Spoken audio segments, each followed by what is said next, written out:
So blue light has been shown to tell the brain that the sun is still up. This is what a lot of people now are doing with blue blockers. Unfortunately, they've taken it to the nth degree because at certain times of the day, you need to know that the sun is still up. That's when you need to stay awake.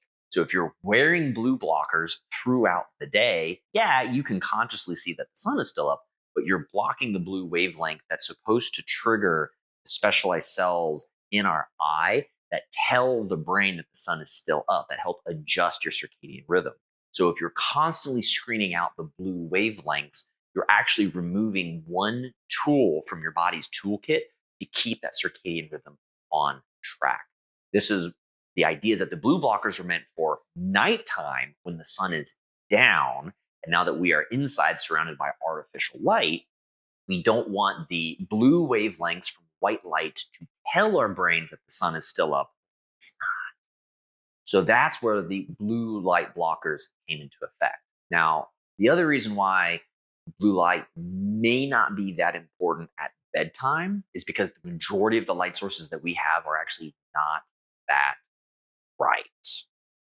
The sun, even on a cloudy day, is measured in 30 to 50,000 lux, L-U-X, which is a unit of measure of light.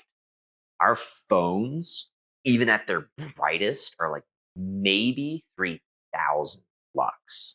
So cloudy day versus super bright phone screen, your phone is 10x dimmer than the amount of photons that you're getting from the sun. So it's really not enough to actually trigger the cells in your eyes.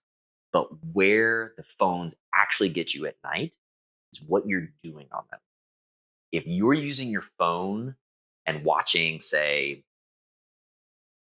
some meditative yoga thing on YouTube, and you are tapping into your parasympathetic system, calming down, that's fantastic because you're getting ready for bed.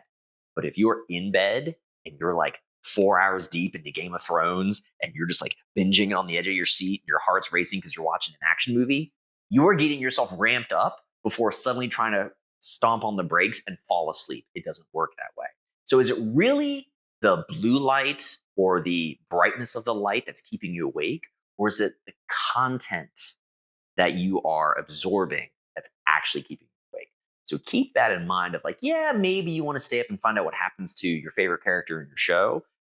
But if you've got to get up early the next morning, you probably don't want to get yourself worked up within the hour that you're supposed to fall asleep. Give yourself plenty of time to actually calm down, either switch gears, switch that content to something that is going to be more calming, soothing, or put it aside and spend some time either actually engaging in some meditative practice, maybe doing some soft tissue work, foam rolling, because that is a great opportunity to focus on controlling your breathing and helping your body relax. That's what self massage is all about. So think about that next time you're getting ready to go to bed. Don't assume that your phone is the devil. Just think about how you're using it where you get right to sleep.